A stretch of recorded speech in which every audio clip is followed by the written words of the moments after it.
Hey guys, my name is Ryan and welcome to HitScan. So we're still waiting for the PTR patch. It should hit next week and we have covered pretty much everything in all of the aspects. Does that mean that we're going to not make another video talking about what the PTR can do?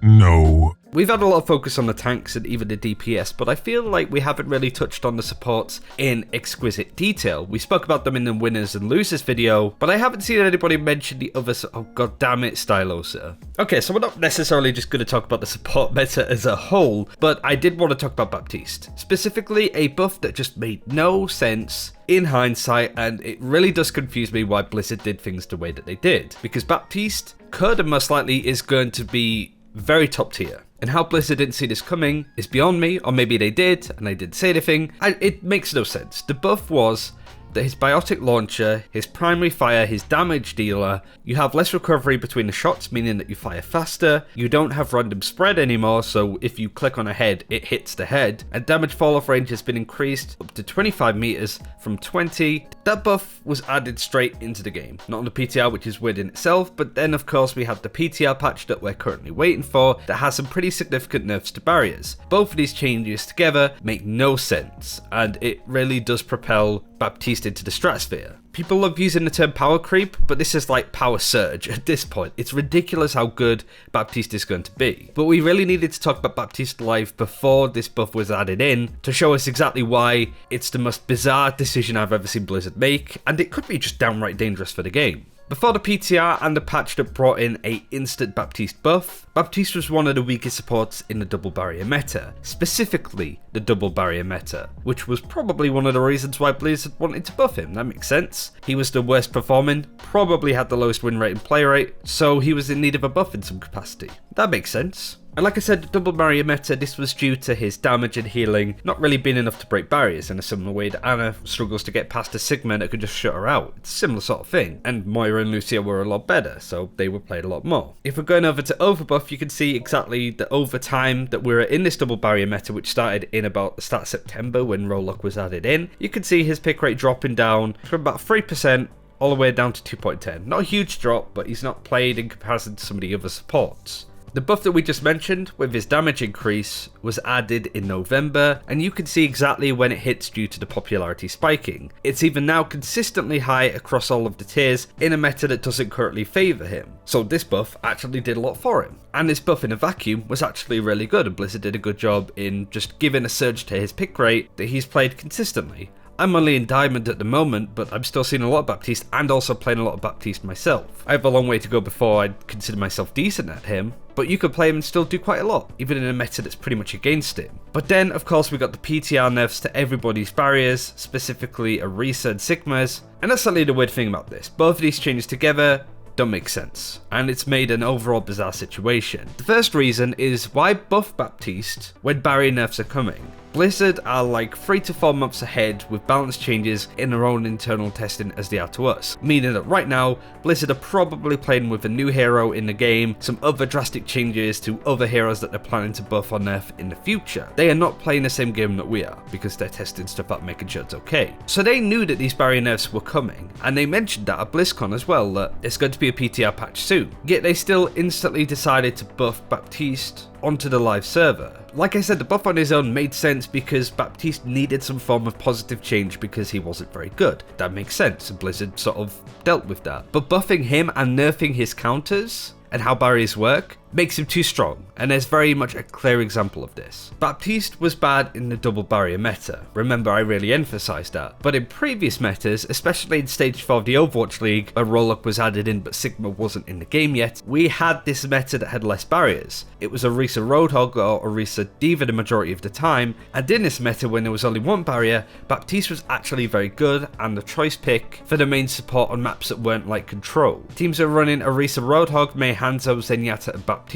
Hanzo, Zen and Bap can all damage shields and provide a lot of damage that the Orisa, Roadhog and Mei would struggle to break down. It's a very aggressive lineup.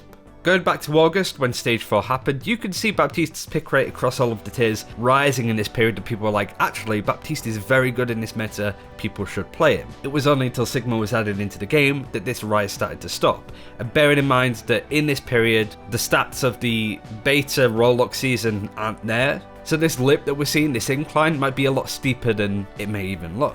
Then, like I said, Sigma came into the game, people realised that Baptiste couldn't do enough to break 2 barriers, and people stopped playing him, as we saw. But then you see how this rise compares to when this recent Baptiste buff was added in. His pick rate is the best that he's ever had in over 6 months. His pick rate's better now than when he was meta, and this is before the PTR patch, which might make him even more meta and even better. When there was less barriers, Baptiste was very good, even considered meta. When there was too many barriers, he was played less. Now he was buffed, which has made him just as good as he was before.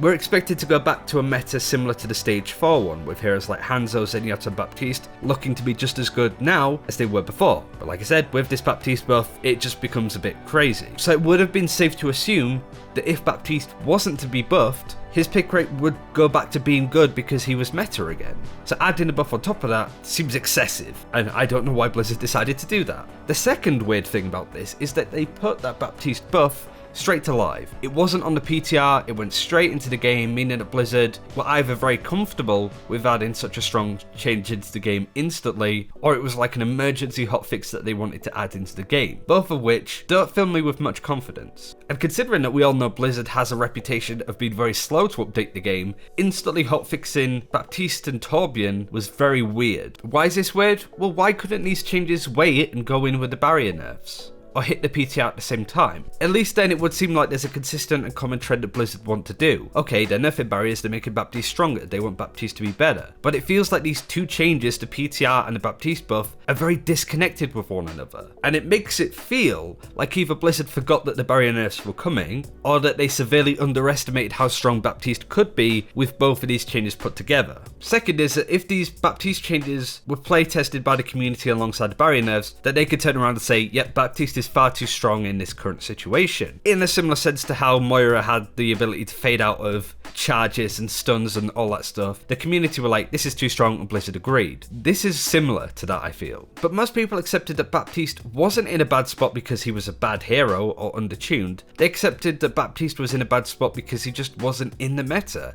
and it was a clear reason as to why he wasn't played. You compare this with the changes to Torbjorn, who had instant fixes that went through with Baptiste onto the live game, and he also has some buffs on the PTR too. Nobody really seems to mind the fact that Torbjorn was buffed twice, because the Tor buffs aren't necessarily connected to any other changes or how the game is overall changing. So they could do both, but it just feels bizarre that they haven't really spoken about how Baptiste is now suddenly very good. But what does this mean for the support meta? Is it doom and gloom? Are we back into like a Moth meta but with Baptiste? I wouldn't necessarily say so. Luckily, the support meta is very versatile and robust, and at this point I feel like it can handle almost everything. Whilst Zenyatta and Baptiste will excel going into a new meta, heroes that really struggled in the previous one, heroes like Lucio and Moira who were good in the double barrier meta are expected to be just as good as ever. Maybe not the best, but still pretty good. And even with Moira getting nerfed, I still think that she's a good pick to have if you enjoy playing her. We've also seen how successful players can be on heroes like Ana, Mercy, and even Brigitte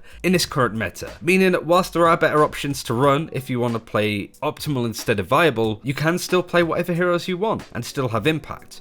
The way that the game should be across the DPS, tanks and support. It feels that really at the moment only support to DPS can do that. I don't think the change is going to doom the game. I can imagine it being very frustrating and people expecting Baptiste nerfs around the corner, which sucks. Immortality Field is a strong ability in its own right, and I can see a lot of complaints coming out like that, similar to how people complained about Res. It's not as strong as Res was, but it's still a very strong ability that you can't really go without. We could very much be in a meta in the future where you have to run Baptiste, in the same way that we had a Reset and Mercy in the past. But for those that aren't playing in the highest tiers, I don't think you really need to worry about that too much. I'm just a little bit confused and a bit frustrated on how Blizzard communicates these kind of changes and how nobody really stopped to talk about this. And if it feels like Blizzard don't want to communicate their changes because they don't have time to explain why they're doing stuff, or feel that we're not important enough for them to let us know, that's where people will just stop playing, I feel. But let me know what you guys think in the comments below. Thanks for watching, take care, we'll see you next time.